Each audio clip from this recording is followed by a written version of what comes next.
بسم اللہ الرحمن الرحیم۔ السلام علیکم۔ میری ماں بیوہ تھی اور چچا اور چچی کی وفات کے بعد چچا زاد بھائی بھی ہمارے ساتھ رہتا تھا۔ ایک دن اچانک امی کی طبیعت خراب ہوئی اور امی بے ہوش ہو گئی۔ میں ڈاکٹر کے پاس لے کر گئی اور جب ڈاکٹر نے کہا کہ آپ کی ماں حاملہ ہے، یہ سن کر میرے اذان خطا ہو گئے۔ میں نے اپنی ماں کو کچھ نہ بتایا اور رات میں ان کے کمرے میں چھپ گئی، اور جو منظر میرے سامنے تھا اسے سن کر آپ کے ہوش اڑ جائیں گے، کیونکہ انسان ہر رشتے سے بے وفائی کی امید کر سکتا ہے، لیکن ماں دنیا کا واحد ایسا رشتہ ہے جس کے بارے میں ایسا سوچا بھی نہیں جا سکتا۔ ایک ماں ہی تو ہوتی ہے جس پر اولاد سب سے زیادہ بھروسہ کرتی ہے، لیکن میری وہی بھروسہ کرچی کرچی کرنے والی میری ماں تھی۔ میری ماں نے جو کچھ کیا تھا اسے قبول کرنا میرے لیے بالکل بھی آسان نہیں تھا۔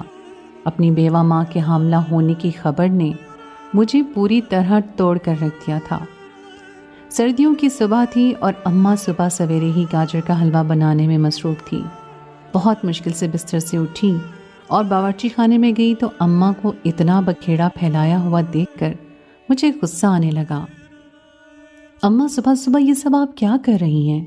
اور یہ اتنے سارے برتن کون دھوئے گا؟ برتن دھونے کی ذمہ داری میری تھی اور اس وقت مجھے اپنی شامت نظر آ رہی تھی۔ اماں مسکراتے ہوئے کہنے لگیں کہ شامیر نے حلوہ کھانے کی فرمائش کی ہے، اسی لیے میں صبح صبح حلوہ بنانے کے لیے باورچی خانے میں آ گئی ہوں۔ شامیر کے نام پر تو میرے تن بدن میں آگ لگ گئی تھی۔ میں اماں کی اکلوتی بیٹی تھی، لیکن مجھ سے کہیں زیادہ انہیں شامیر عزیز تھا۔ اماں ہر وقت شامیر کے آگے پیچھے گھومتی اور اس کی خدمت میں پیش رہتی۔ ایسا لگتا تھا کہ شامیر کے علاوہ انہیں اور کچھ دکھائی ہی نہیں دیتا۔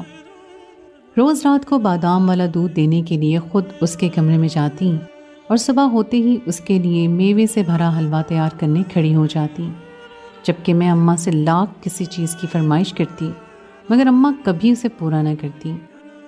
لیکن شامیر کے منہ سے نکلا تو اماں کے لیے پتھر کی نکیر بن جاتا تھا۔ مجھے اماں کی شامیر کے لیے محبت ایک آنکھ نہیں بھاتی تھی۔ میرا دل چاہتا کہ میں کسی طرح شامیر کو اس گھر سے باہر کر دوں، لیکن یہ میرے بس کی بات نہیں تھی، کیونکہ وہ تو اماں کی آنکھوں کا تارا تھا۔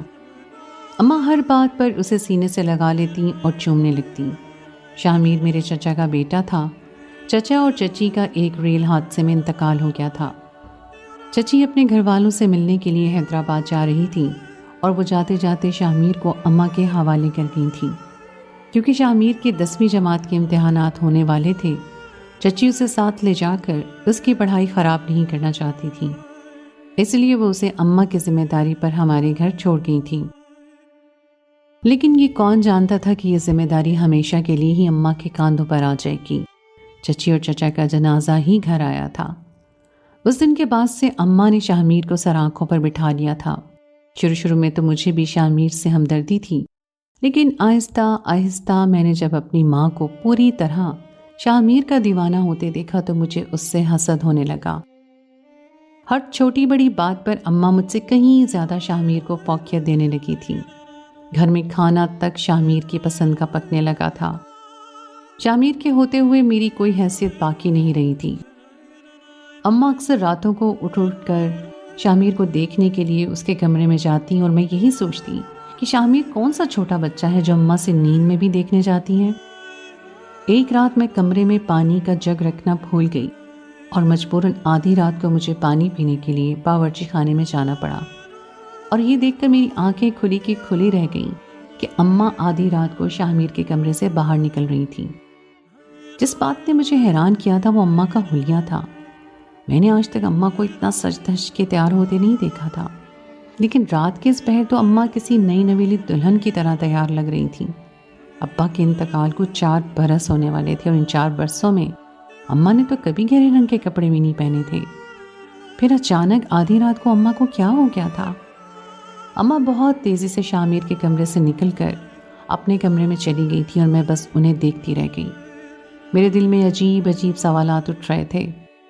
شامیر اب ایک 16 برس کا جوان لڑکا تھا اور اماں اس طرح اس کی آدھی رات کو اس کے کمرے میں جانا آنا مجھے کچھ مناسب نہیں لگا تھا۔ اس پر اماں کا یہ حلیہ، میں عجیب تذبذب کا شکار ہو گئی تھی۔ میں اپنے کمرے میں آ کر سونے کے لیے لیٹ گئی، لیکن سارا وقت اپنی اماں کا چہرہ میری آنکھوں کے سامنے گھومتا رہا۔ میں ساری رات بستر پر کروٹیں بدلتی رہی اور نہ جانے کب میری آنکھ لگ گئی۔ صبح جب میں اپنے کمرے سے نکل کر باورچی خانے میں گئی تو ہمیشہ کی طرح اماں کو ہلکے رنگ کے جوڑے میں ہی پایا۔ اماں پوری دلجمی سے بادام والا حلوہ تیار کر رہی تھیں اور میں اچھی طرح جانتی تھی کہ یہ شاہ میر کے لیے ہے۔ میں نے سرسری انداز میں اماں سے پوچھا کہ وہ رات ٹھیک سے سوئی ہے یا نہیں۔ وہ کہنے لگیں کہ وہ تو کمرے میں جاتے ہی اتنی گہری نیند سوتی ہے کہ پھر صبح ہی ان کی آنکھ کھلتی ہے۔ اماں کے سفید جھوٹ پر میں ہکا بکا رہ گئی تھی۔ میں اچھی طرح جانتی تھی کہ اماں جھوٹ کہہ رہی ہیں، لیکن اس کے باوجود بھی میں ان سے کچھ پوچھ نہیں پائی تھی۔ اماں کا رویہ دن بدن عجیب ہوتا جا رہا تھا۔ شاہ میر کے لیے ان کی محبت بالکل ہی الگ طرح کی تھی۔ میں شاہ میر کے خلاف ایک لفظ بھی کہتی تو اماں مجھے اس قدر بری طرح ڈانٹتی کہ میں حیران رہ جاتی۔ شاہ میر کالج سے واپس آتا تو اماں بھاگ بھاگ کر اس کے لیے کھانا لگاتی۔ چچا چچی کے انتقال کو 1 سال ہو گیا تھا اور 1 سال میں میرے لیے سب کچھ بدل گیا تھا۔ مجھے ہر وقت یہ احساس ہوتا کہ شاہ میر کے آنے کے بعد سے اماں مجھے پوری طرح بھول گئی ہیں، جبکہ شاہ میر غیر ہوتے ہوئے بھی اماں کے بہت قریب ہو گیا تھا۔ میں اپنے ہی گھر میں اجنبی ہو کر رہ گئی تھی۔ ایک دن میری اسکول میں طبیعت کچھ ٹھیک نہیں تھی، اس لیے میں جلدی چھٹی لے کر گھر واپس آ گئی۔ لیکن جیسے ہی گھر میں داخل ہوئی تو یہ دیکھ کر حیران رہ گئی کہ شاہ میر اماں کے کمرے میں ان کی گود میں سر رکھ کر لیٹا ہوا تھا۔ جیسے ہی شاہ میر کی نظر مجھ پر پڑی وہ فوراً ہی اٹھ کر بیٹھ گیا۔ تم آج اتنی جلدی کیسے آ گئی ہو؟ اماں مجھے اپنے سامنے کھڑا دیکھ کر پریشان ہو گئی۔ اماں کے سوال کا جواب دینے کے بجائے میں نے الٹا سوال کیا کہ شاہ میر بھائی کالج کیوں نہیں گئے ہیں؟ اماں کہنے لگیں کہ شاہ میر کی طبیعت کچھ ٹھیک نہیں ہے، اس لیے آج اس نے چھٹی کی ہے۔ میں نے ایک اچٹتی نگاہ شاہ میر بھائی پر ڈالی جو مجھے کہیں سے بھی بیمار نہیں لگ رہے تھے۔ شاہ میر بھائی تھوڑی ہی دیر میں اپنے کمرے میں چلے گئے اور اماں ان کے پیچھے باورچی خانے میں، لیکن میں چند خالی خالی نظروں سے ان دونوں کو دیکھ رہی تھی۔ ایک عجیب سے احساس نے مجھے گھیر لیا تھا۔ ان دونوں کے درمیان اس قدر بے تکلفی اور شاہ میر بھائی کا میری ماں کے اس قدر قریب ہونا مجھے ایک آنکھ نہیں بھایا تھا۔ میرے سر میں شدید درد ہو رہا تھا۔ اماں نے ٹھیک طرح سے میری طبیعت بھی نہیں پوچھی تھی۔ میں اماں کے پیچھے پیچھے باورچی خانے میں چلی گئی تھی۔ اماں شاہ میر بھائی کے لیے سوپ بنا رہی تھی۔ مجھے دیکھتی انہوں نے میرے لیے بھی ایک پیالے میں سوپ نکال کر میرے سامنے رکھ دیا۔ میری نظر اماں پر جمی ہوئی تھی اور ایسا محسوس ہونے لگا تھا جیسے اماں مجھے نظر انداز کرنے کی کوشش کر رہی ہو۔ شاہ میر بھائی کب تک ہمارے گھر پر رہیں گے؟ اب وہ جوان ہو گئے ہیں اور مجھے لگتا ہے کہ انہیں اپنے گھر واپس چلے جانا چاہیے۔ میں نے اپنے اندر لگی آگ کو لفظوں کے ذریعے منہ سے نکال دیا۔ اماں نے ایک تیز نظر مجھ پر ڈالی اور کہنے لگی کہ تمہیں شاہ میر سے آخر کیا مسئلہ ہے؟ وہ ہمیشہ ہمارے ہی گھر میں رہے گا اور یہاں سے کہیں نہیں جائے گا۔ البتہ میں تمہیں جلدی اس گھر سے رخصت کر دوں گی۔ اماں نے جس طرح 2 ٹوک لفظوں میں مجھے اپنا فیصلہ سنایا تھا، میں سکتے میں آ گئی تھی۔ میں صرف 14 برس کی تھی اور اماں میری شادی کی بات کر رہی تھی۔ میں بنا سوپ کو ہاتھ لگائے کمرے میں آ گئی اور بستر پر لیٹ کر رونے لگی۔ مجھے آج شدت سے ابا یاد آ رہے تھے۔ اماں تو ابا کو شاید پوری طرح بھول چکی تھی۔ میرے ابا بہت ہی محبت کرنے والے تھے۔ انہوں نے مجھے اور اماں کو کبھی کسی چیز کی کمی نہیں ہونے دی اور جاتے جاتے بھی وہ اماں کے نام پر گھر اور دکانیں چھوڑ گئے تھے، جس سے ہمارا گزر بسر بہت اچھی طرح ہو رہا تھا۔ ابا کے انتقال کے بعد اماں نے مجھے خود سے بہت قریب کر لیا تھا اور ہم دونوں ایک دوسرے کے ساتھ ہر چھوٹی سے چھوٹی بات بھی شیئر کیا کرتے تھے۔ لیکن جب سے شاہ میر بھائی ہماری زندگی میں آئے تھے، میرے اور اماں کے درمیان کافی دوریاں آ گئی تھیں۔ اماں کی شادی بہت کم عمری میں ہوئی تھی، اس لیے وہ ابھی تک جوان اور خوبصورت نظر آتی تھی۔ اکثر لوگ تو اماں کو میری بڑی بہن سمجھ لیتے، لیکن ابا کے انتقال کے بعد اماں نے تیار ہونا، اچھے کپڑے پہننا سب چھوڑ دیا تھا۔ مگر کچھ عرصے سے اماں کو پھر سے پہلے کی طرح میں حشاش پشاش دیکھ رہی تھی۔ کچھ ہی دیر میں بستر پر لیٹی اوندھی آنسو بہاتی رہی، پھر مجھے اپنے کمرے میں قدموں کی چاپ سنائی دی۔ میں نے نظر اٹھا کر دیکھا تو اماں میرے سر پر کھڑی تھیں۔ وہ میرے پاس بیٹھ گئی اور میرے سر پر ہاتھ رکھ کر کہنے لگیں کہ تم بلا وجہ ہی شاہ میر سے بیر لگا بیٹھی ہو۔ وہ بہت ہی اچھا اور نیک ہے۔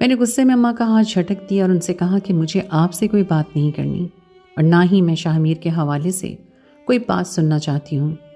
جس دن وہ اس گھر سے چلا جائے گا اس دن میں آپ سے بات کروں گی۔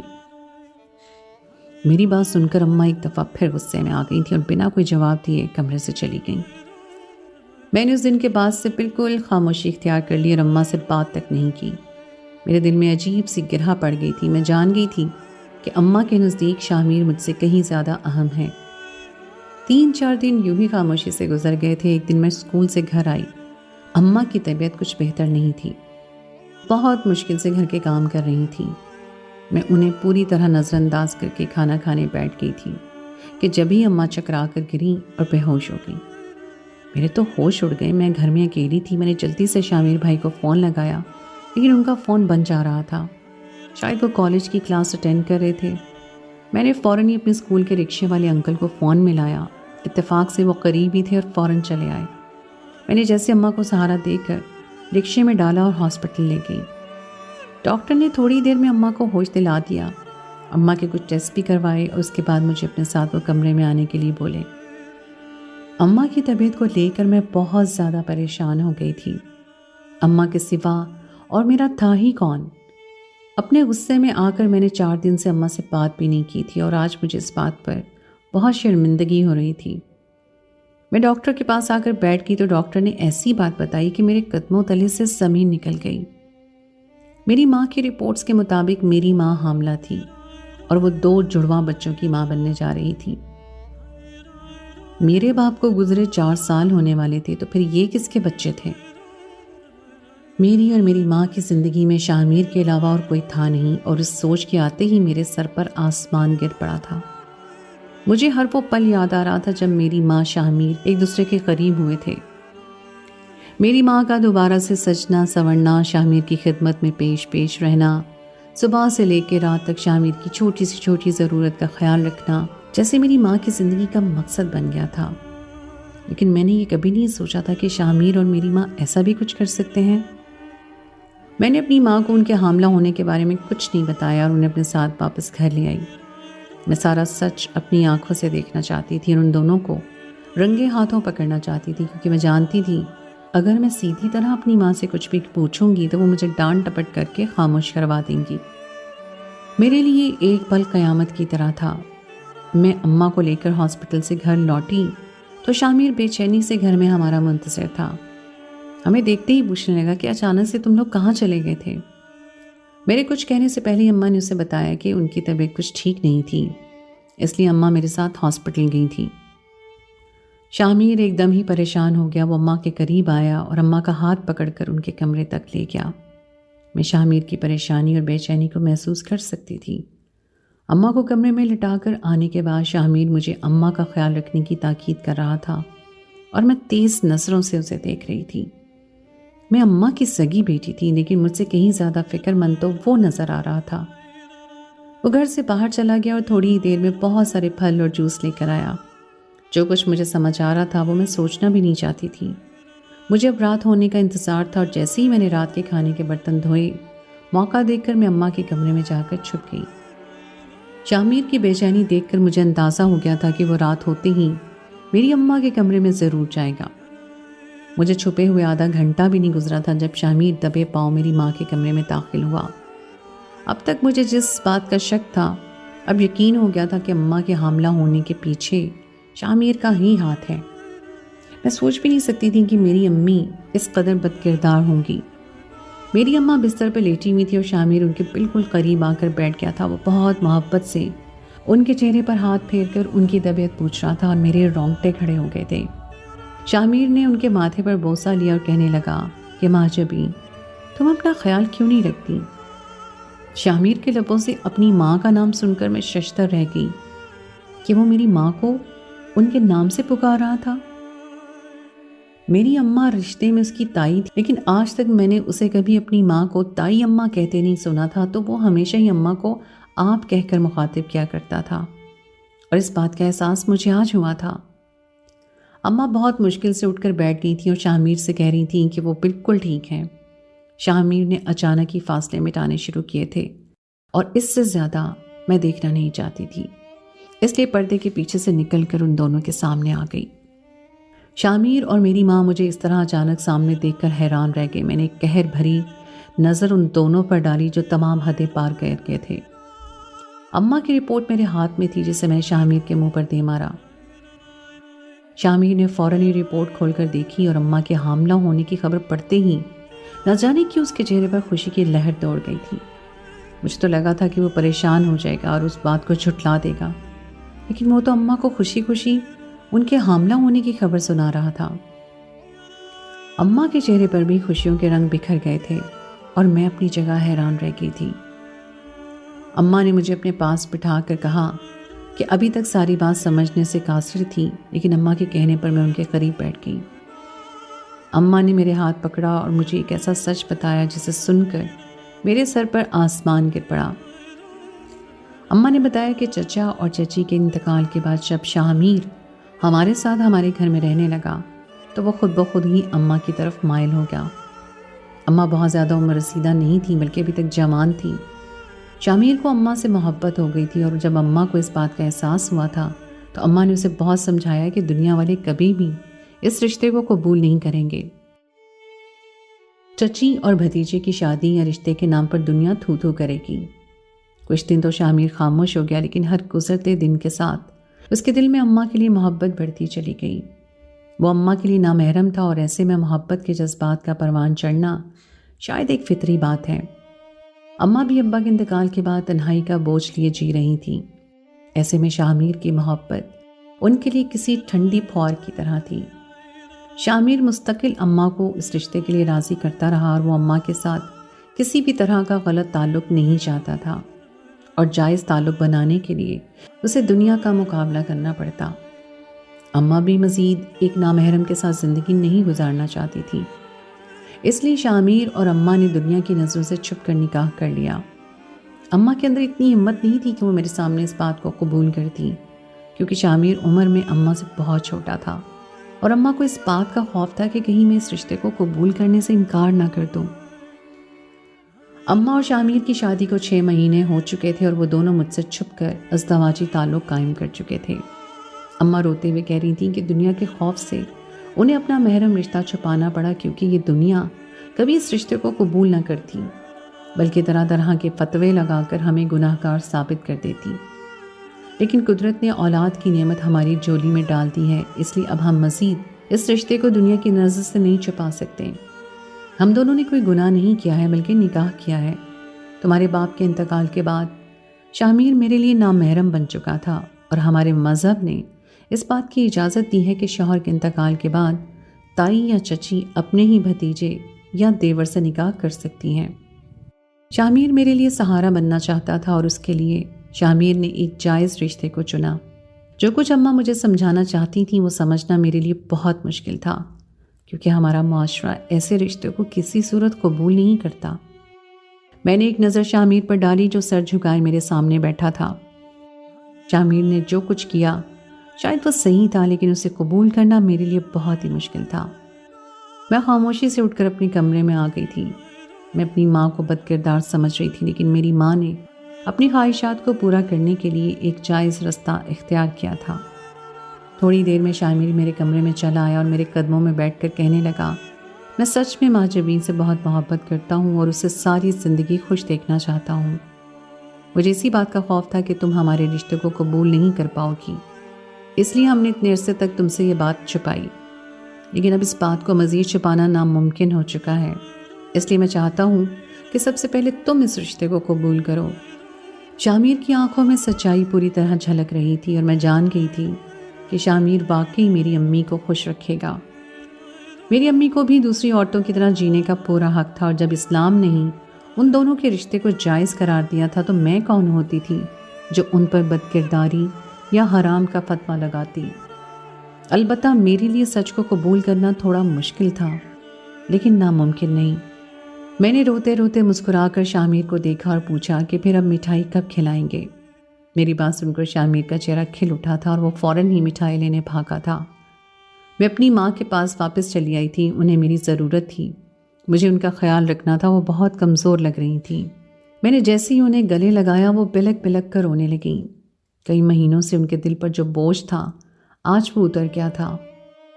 زندگی اتنی مشکل نہیں جتنا ہمارے معاشرے نے اسے بنا دیا ہے، لیکن ایک بیوہ کو اسلام نے دوبارہ اپنی زندگی میں رنگ بھرنے کا پورا حق دیا ہے، لیکن ہم لوگ اسے ایسا کرنے سے روک دیتے ہیں۔ شوہر کے بھائی کا بیٹا اپنے چچا یا تایا کی بیوہ سے نکاح کر سکتا ہے اور دین اسلام میں اس کی کوئی ممانعت نہیں ہے، لیکن ہم لوگ ایسے رشتے کو قبول کرنے کے بجائے اپنے اپنے فتویٰ لگا کر زندگی کو مشکل بنا دیتے ہیں۔ خوش رہیں اور خوشیاں بانٹیں، یہی انسانیت ہے۔ تو دوستو، یہ تھی میری آج کی کہانی۔ امید ہے آپ کو آج کی کہانی پسند آئی ہوگی۔ کہانی اچھی لگے تو اسے لائک ضرور کیجیے، اپنے دوستوں کے ساتھ شیئر کیجیے۔ اگر آپ نے ابھی تک میرے چینل کو سبسکرائب نہیں کیا تو اس کو فوراً کر لیجیے۔ اگلی کہانی تک کے لیے مجھے دیجیے اجازت۔ خدائے پیمان، خدائے پیمان۔